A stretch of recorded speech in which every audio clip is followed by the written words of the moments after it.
여러분 안녕하십니까? 포항 MBC 뉴스입니다.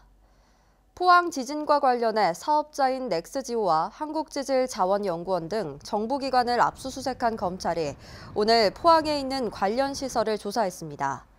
서울중앙지검 과학기술범죄수사부 소속 검사와 수사관 등 5명은 오늘 지열발전소와 대성아파트를 찾아 부산대 김광희 교수로부터 지열발전과 지진의 상관관계 등 현황을 청취했습니다.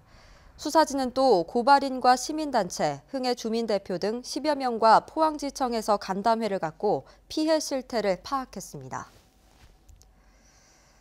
경주시는 오늘 신라문화 선양위원회와 한국예총 경주지회 등 조직위원회 관계자들이 참석한 가운데 제47회 신라문화재 평가보고회를 열고 행사 결과에 대한 보고와 토론을 진행했습니다. 지난 10월 3일부터 9일까지 열린 신라문화재는 9개 분야 43개의 프로그램을 선보여 54만여 명이 관람했고 창의적이고 체험 콘텐츠가 많았다는 평가를 받았습니다. 하지만 경주만의 다양한 음식은 부족해서 관람객들의 불편을 초래했고 소중한 문화유산을 널리 알릴 수 있는 외국 단체 관광객 유치를 위한 홍보는 미흡했다는 지적도 나왔습니다.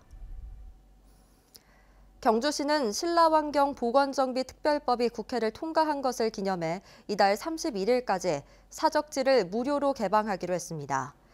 무료 개방 사적지는 황룡사 역사문화관과 대릉원, 동궁과 월제, 포석정, 무열왕릉과 장군묘, 오릉 등 7곳입니다. 경주시는 사적 무료 개방을 통해 특별법 제정의 취지와 신라환경 사업의 중요성을 널리 알리는 계기가 될 것으로 기대하고 있습니다. 포항시의회가 오늘부터 24일까지 올해 마지막 회기 일정에 들어갔습니다. 포항시의회는 제267회 2차 정례회를 열어 내년도 예산안과 3회 추경 예산안 등 21건의 안건을 심사할 예정입니다. 또 오는 11일부터 이틀 동안 시정 질문을 합니다. 이강덕 시장은 개회식에 참석해 미래형 신산업 생태계 조성 등 내년도 시정 운영 방향을 담은 시정 연설을 했습니다. 법무부가 알 권리 침해 등 깜깜이 수사 우려가 여전한 형사사건 공개금지 규정을 일부 수정해 시행에 들어갔습니다.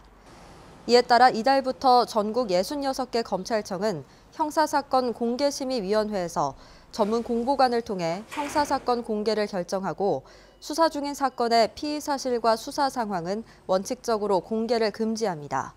논란이 됐던 오보를 낸 언론사에 대한 검찰 출입 금지 조항은 빠졌지만 사건과 관련해 검사와 기자가 개별 접촉을 할 수 없고 공개 소환과 포토라인 설치도 제한됩니다. 이상으로 포항 MBC 뉴스를 마칩니다. 여러분 고맙습니다.